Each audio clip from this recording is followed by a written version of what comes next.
Hi guys, welcome back to August Love Story, the channel. My name is Artieka. And I'm Tommy. And today we are reviewing Married at First Sight Season 16, Episode 16. That episode is titled The Unbearable Truth. If you guys haven't already, please subscribe to our channel and turn on the notification bell. My notes are all over the place. So you tell me who you wrote the least about. Nicole and Chris. Always. I wrote 3 things. Nicole started out this trip with a tantrum of sorts. Like they were the last ones there. And I don't know what she was going through. Yeah, I know they were talking about moving in, the living situation after this, but I don't understand the irritation or what bothered her, because he was like, let's table this till we get back. Let's enjoy the weekend. That's a make sense answer to me. Mm-hmm. That's okay, we can do that type of answer, but it's like that wasn't good enough for her or something. Well, the plan that he has cost her 9 months worth of rent. No, I get it's an important conversation, but it's just like maybe she's not feeling like there's a compromise. I don't know. I was confused, but I also started watching it and got interrupted. Yeah. And it wasn't even by kids. It was life interruptions. It was a lot going on. Yeah. I just don't get it, the frustration, and then the part where he was like, it's nothing we can do, but like basically he was saying it's nothing we can do right now going up to Gatlinburg. So let's enjoy Gatlinburg and come and we'll get right back. Mm-hmm. You know what? I have to revise what I said. It wasn't a lot going on. I just don't really be caring when they on the screen. That's what it is. It's a good boring couple. Yeah, it's like I just don't be caring. Like we look for like we said in the podcast, we look for the mess. But this couple don't give a lot of mess. It's a lot of personal issues that this couple is going through. But yeah, nobody on this show gives mess this season, right? And I'm cool with it. But it's something about Nicole and Chris, like they're just extra dull. They like the Spurs. There's nothing going on with Clint and Gina, right? Yeah. But somehow I will at least listen to them because they're interesting people. Well, Clint is, and Gina's just kind of along with, like, the thing with Clint and Gina is that they have the dynamic of, what are y'all doing? He's friend zoned. He's trying. What are you doing, Gina? Right? Mm-hmm. The thing with Nicole and Chris is, they're head over heels for each other. I love you and this and that. But the drama for that couple is it's her personal issues. It's her self-esteem issues. And as you say, it's esteem of yourself. Mm-hmm. So I didn't say that. Kat said that. It's a personal issue. And it's like, for us watching, it's like, girl, you need some help.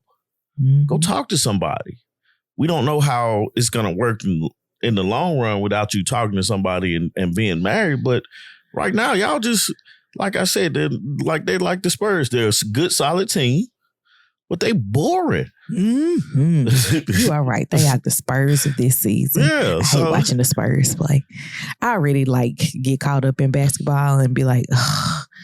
But the Spurs, I'd be like, I'm not even going to start watching. Yeah. Like, it don't matter who they play. They could play the Grizzlies, right. And I'm going to be like, I'm not watching this game. The most boring NBA Finals was when the Spurs played. I think they played, the Spurs. They played either Cleveland or it was LeBron James and his crew. Uh-huh. I remember. One of the crews. Kawhi Leonard won the MVP. And I was like, yeah, this is boring. I think they got swept. Every time you turned it on, I was like, I'm going upstairs. Yeah, man, this is I'm not doing this. I don't want to watch this. But they just, they're solid. They're a solid couple.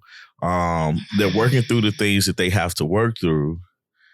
They're so agreeable with each other. It's like we really won't find out. The most interesting thing for them would be, are y'all still together once the reunion comes on? Maybe not even that. Where do y'all live? Right. Like, those are the things that's most interesting. But Um, all the other stuff is just personal things. Some things that happen. The scavenger hunt. oh yeah, The scavenger hunt. you said hunt. Before we get to the scavenger hunt, they did the pageant. Oh yeah, And yeah. Chris won Mr. Showstopper, which The wig helped. Yeah. That wig helped. I was like, I wasn't expecting that. I wasn't either. To the scavenger hunt, he gave for Nicole. This was not a scavenger hunt. This was, I placed some affirmations about my love for you on index cards, and I'm going to show you where they are, and I want you to go look for them. Have you noticed that she hadn't done much for him? Mm-hmm. Like, it's like men are slighted in that way, I think, a lot of times, especially with Father's Day. I ain't gonna get into that. But in their relationship, he goes the extra mile to make sure she feels loved and beautiful. Mm-hmm. But she don't reciprocate that. Mm-hmm. And I wonder, is that a thing that's going to bother him in the long run? Or is it something he's just going to kind of like, this is just life? You know? Mm-hmm. But yeah, she like that. It's the scavenger hunt was hurt. The scavenger hunt was like, it was weird because he stood there. It wasn't a scavenger hunt. She wasn't scavenging. Like, it'd have been cool if he just had to, if he never said anything. If he never said anything and each card said something that led to another card. That's what a scavenger hunt is. It wasn't a scavenger hunt. And I know he was trying to keep it all around their little area. So she in the shower, hey, write this stuff down. You know, at one point in time, take some time, wake up a little bit early, write it down. She get in the shower, start putting the stuff around where you think, you know. Like, put the first one on the mirror. Yeah. It's a clue that says something about for the next view. It's outside on the deck. Yeah. This is where me and you would have a romantic dinner. It's at the table and chairs. Right. Like, he just didn't try that out. Yeah, somebody from production said, hey, you need to do this real quick. And he was like, all right. Because think about this. Who thinks to bring like little cards, little papers like that? Give me some index cards. Unless you were studying for a test already. But who would have a notepad like that? It was on like a little notepad and tape. Some of the stuff was taped. So production was like, you can go and do this real quick and get it together. Yeah. We're good for it. But yeah, that's about all I had for them. All right. So we'll move to Clint and Gina since we're back on Boring Couple. Oh, it was Clint and Nicole's birthday this weekend as well. That was cute. So Clint showed up to what was the pageant called? Mr. I don't Retreat. Remember. King of Retreat or something like that. Something, whatever. Clint showed up and Gina gave him a man bun. Yep. And he had I look like a Viking. He had his shirt open, showing all of his chesticles. Showing his belly button. Who said that? I don't know. I think it was Kirsten that said he had his belly button out. What else? He had a lot going on. I was like, everybody else showed up like pageant. Well, him and Chris didn't. Nah. Chris was like, I'm going to do Chris a lot. Chris did come out with like a suit on. Yeah, but the wig. The wig was, the wig is what threw it off. Yeah. Chris was having fun. Clint was just like, I'm here. Yeah. I'm the life of the party. He won Mr. Courageous and Outrageous.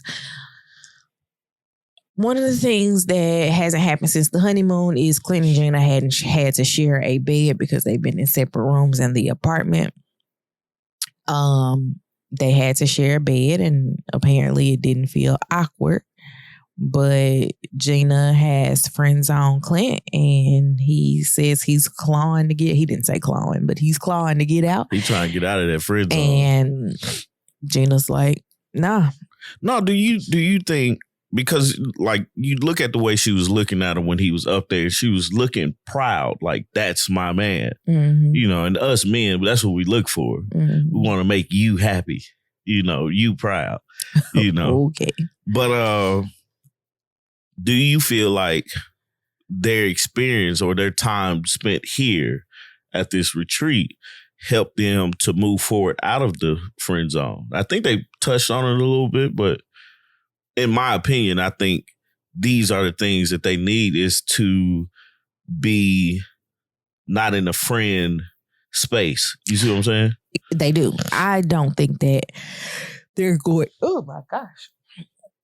I don't think. That surprised you, didn't it? It did. I seen the whole thing happen. I didn't. I seen it when it came up from your soul and everything. I don't think that what's her name? Gina. I don't think that Gina is going to give Clint the benefit of the doubt to move out of the friend zone. I think that that's just where they are, and it is what it is for her. He's trying, and she's just like, this isn't what I signed up for. But it was kind of, and to your point, it was kind of interesting because when they first got there, and a few times after that, they were like, or Clint was like, I'm nervous and excited that I get to sleep with her. And Gina never mentioned it throughout the whole episode. And I didn't pay attention to that. But if she did, I didn't see it, you know. But it was more so I remember him saying it and him like, this could be good or it could be bad, but either way, I'm excited and nervous for it. I remember his voice being the one to talk about it, but I don't remember her saying or not saying anything. Right. So it's like, you think about it now and you're like, we saw them sleep with each other and how they talked, and it was a bunch of space in between them. And I was like, yeah, Lee, y'all got to eliminate the space and, you know, come together, because physical touch is a real thing and it's needed in relationships. You have to decipher, or you have to definitely draw a line that, hey, we're in a relationship and we can cross this line, but in friendships, we can't cross this line. And she's like putting that line in the sand and not going past it. But he's like, I'm a $200, you know, like he's finna jump in a double dutch jump rope. So the guys, I see a bear. Clint goes outside to go find the bear. And I was like, go back in the house, Clint.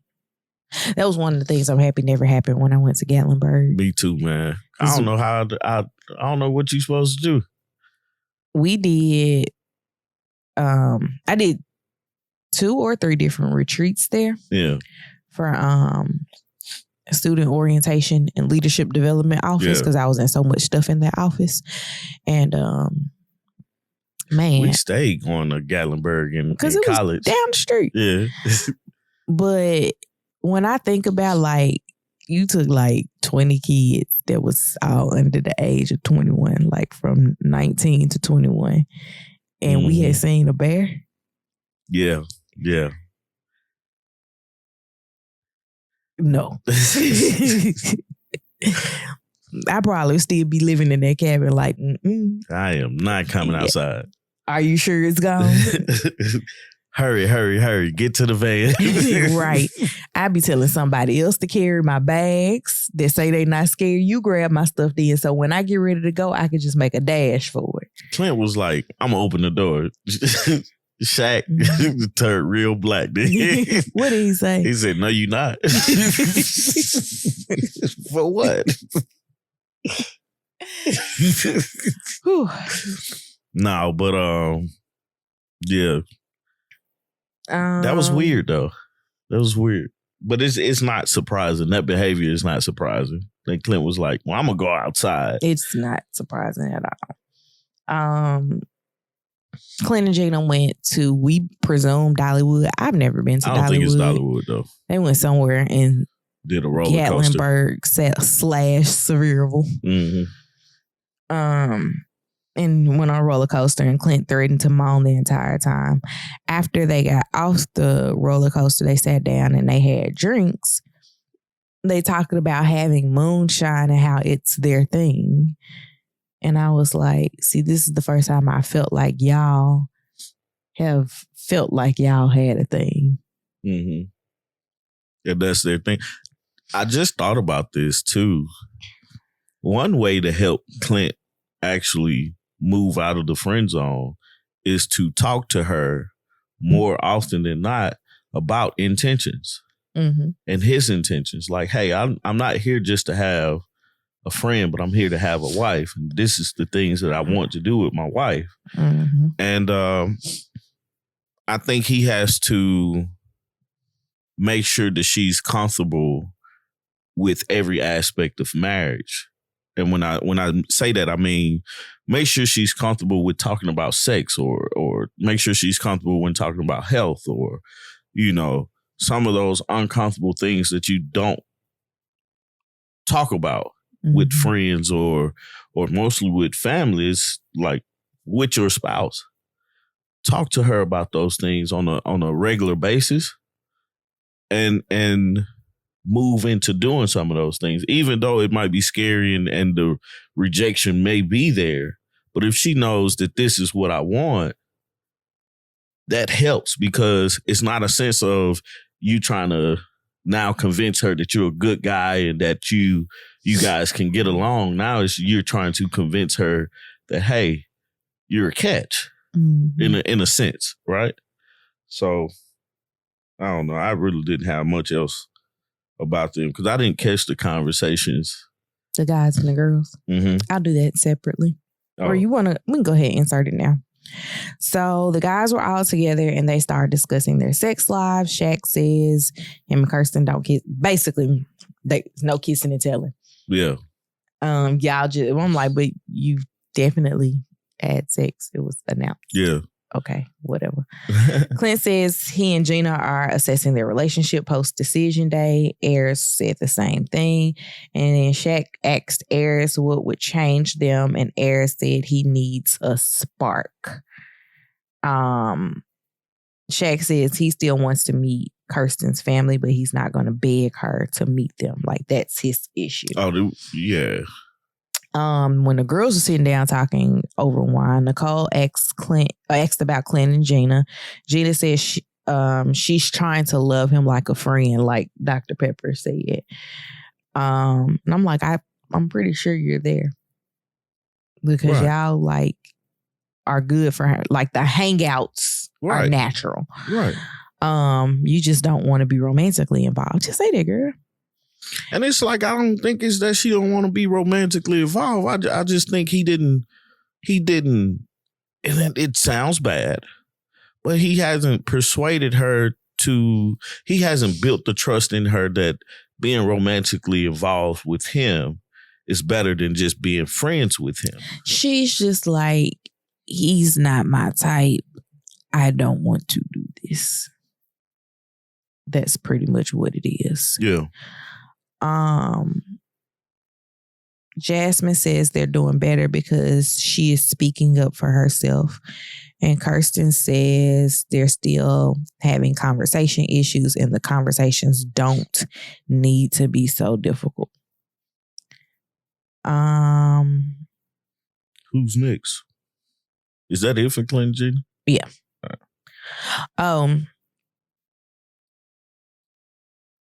I have the taco birthday dinner.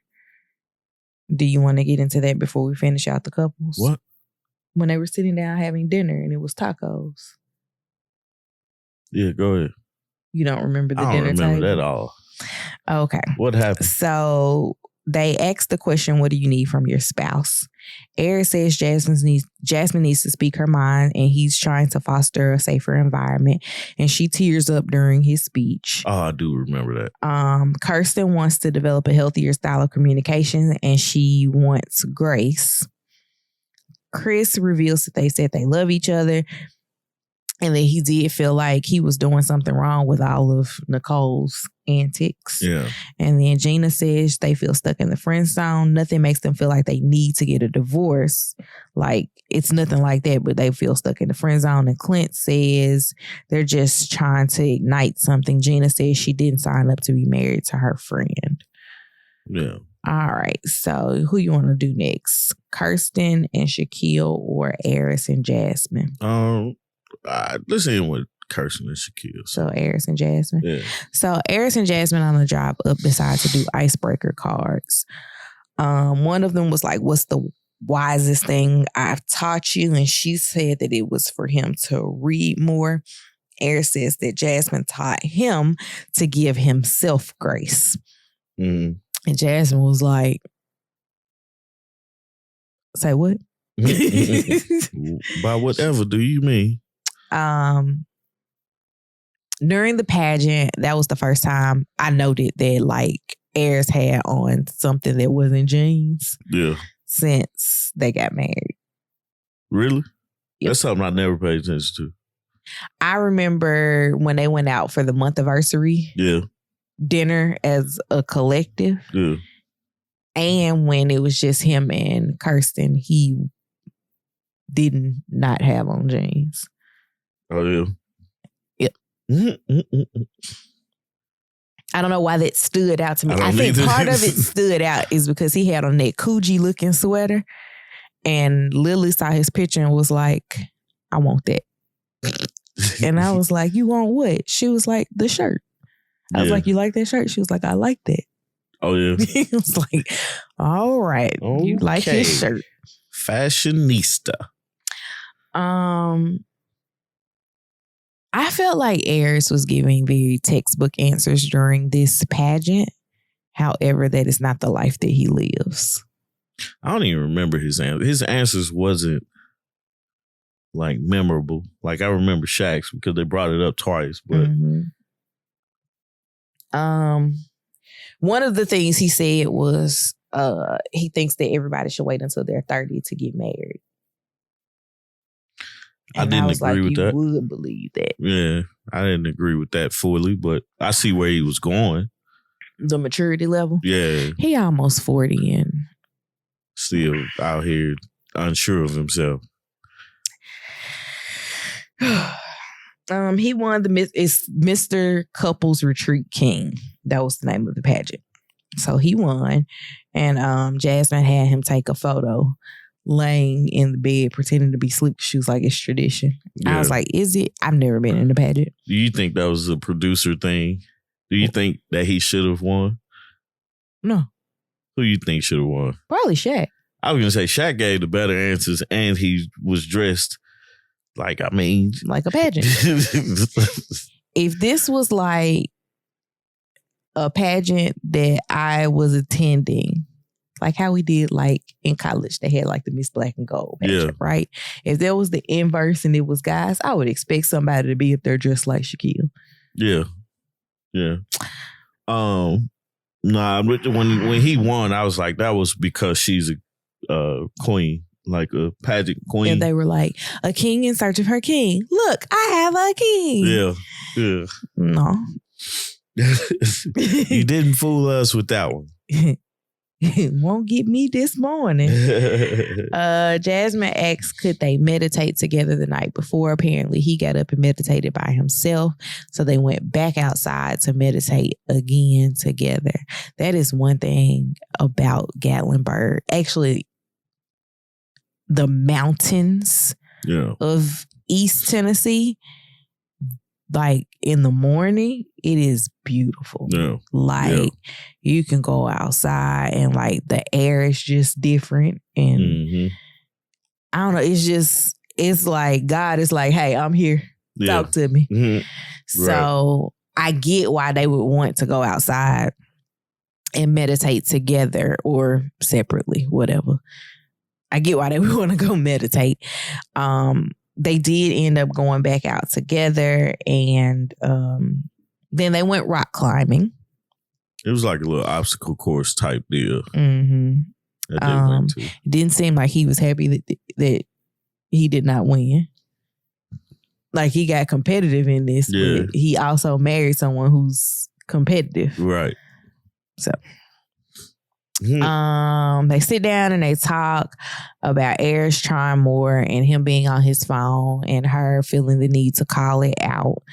And he keeps saying, I need you to call it out because I just don't know.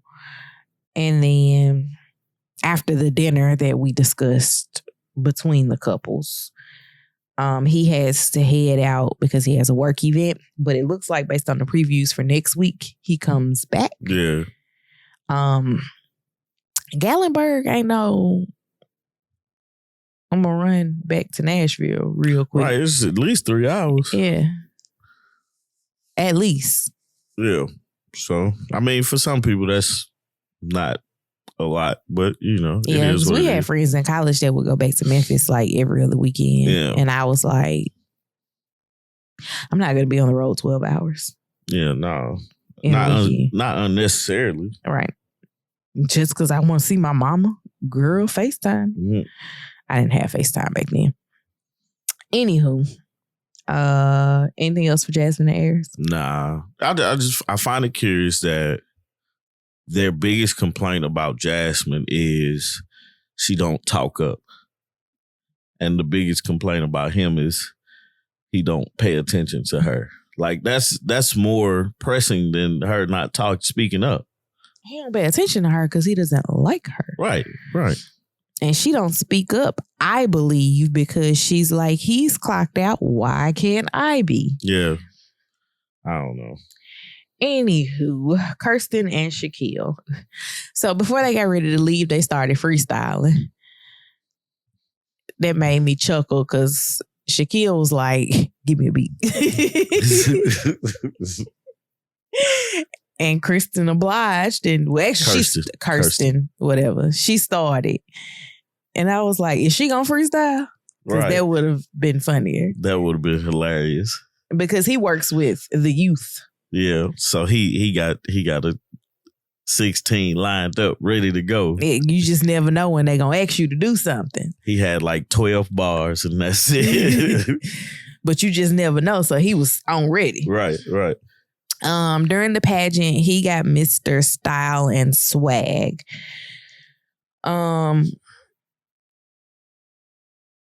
During his answer about like something about what couples should do for marriage, he says that offering free counseling to couples was something that he would do.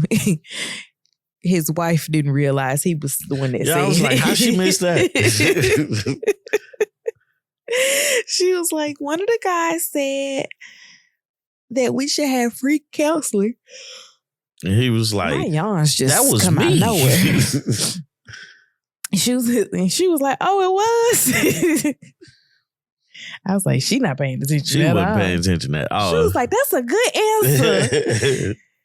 Oh, you said that? It's like, Lily, who wrote that? Kirsten says one of the guys, I said that already. He caught footage of her snoring and she said she wasn't snoring. He was like, it's okay to snore. And I'm like, been there, done that. I have recorded so many videos of Tommy snoring. Right. I'd be sending him audio clips because you're going to hear what I had to sit through last night.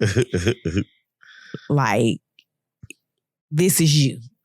Do you recognize the person in this footage? I ain't never did you like that.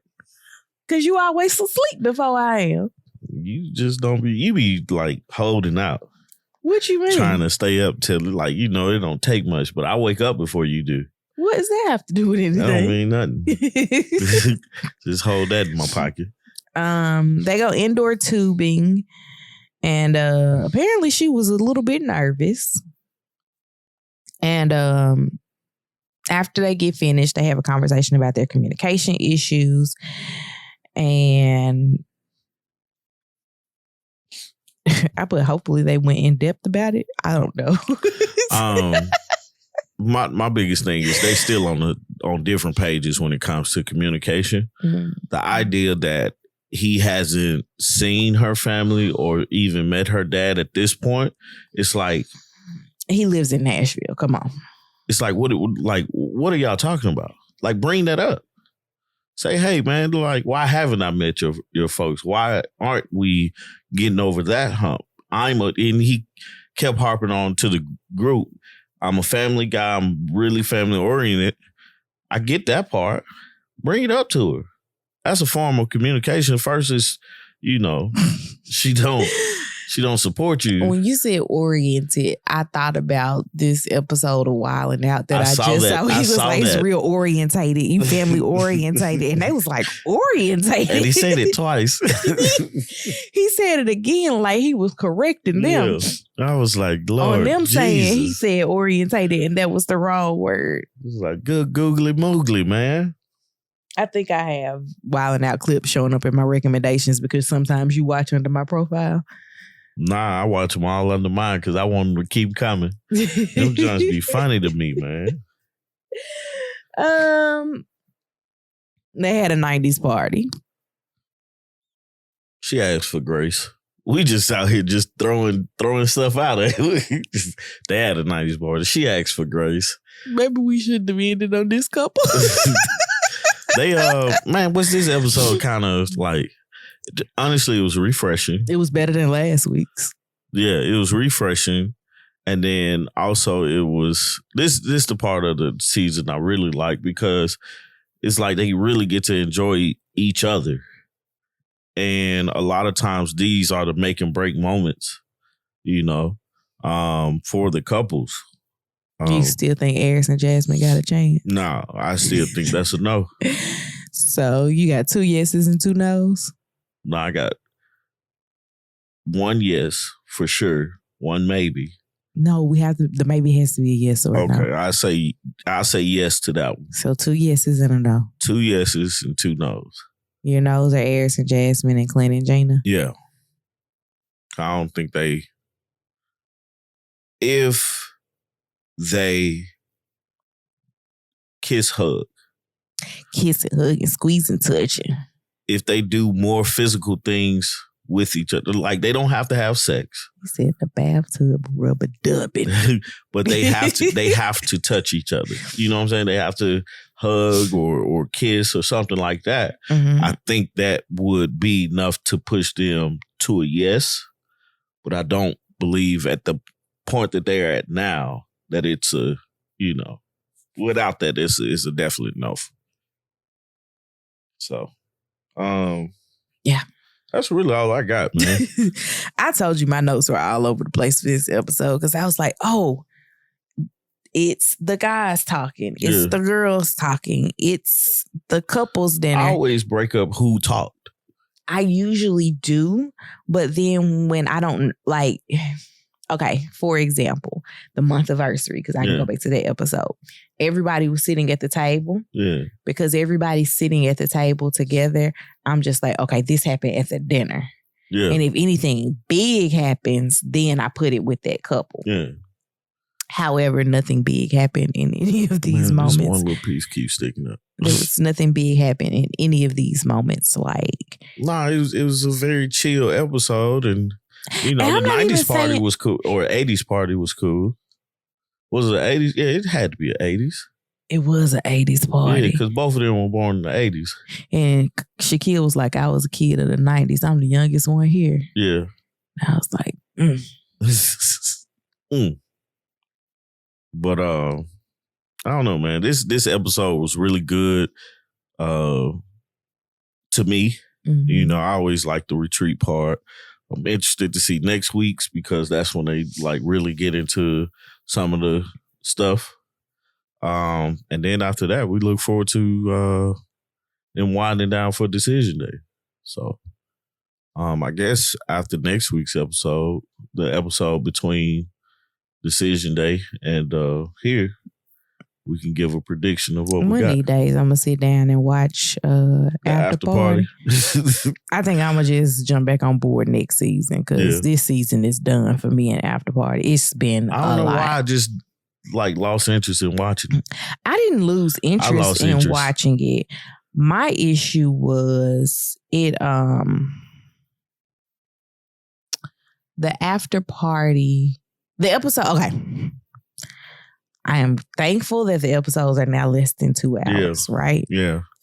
However, when I try to watch the episode, it typically takes me 2 to 3 hours to watch it because I'm trying to do it in the midst of parenting, right?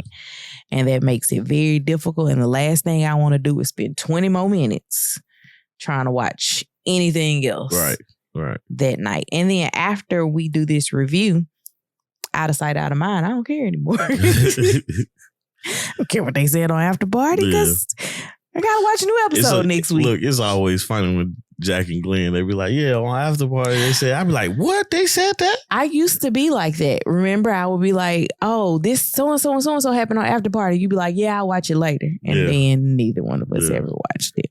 So I don't know, man. And then our weekends are getting much more busy. Oh, aren't they? So I don't have the time to just sit down and be like, I'm going to watch this before we do the live on Sundays. Yeah. So it just doesn't happen. Gotcha. Anywho, anything you got? Podcast episode went up yesterday. Yeah. On YouTube. Yeah, check out the podcast. It'll go up today. Audio. On Lipsy. Yeah. On everything so else. The podcast episode, Spousal Growth.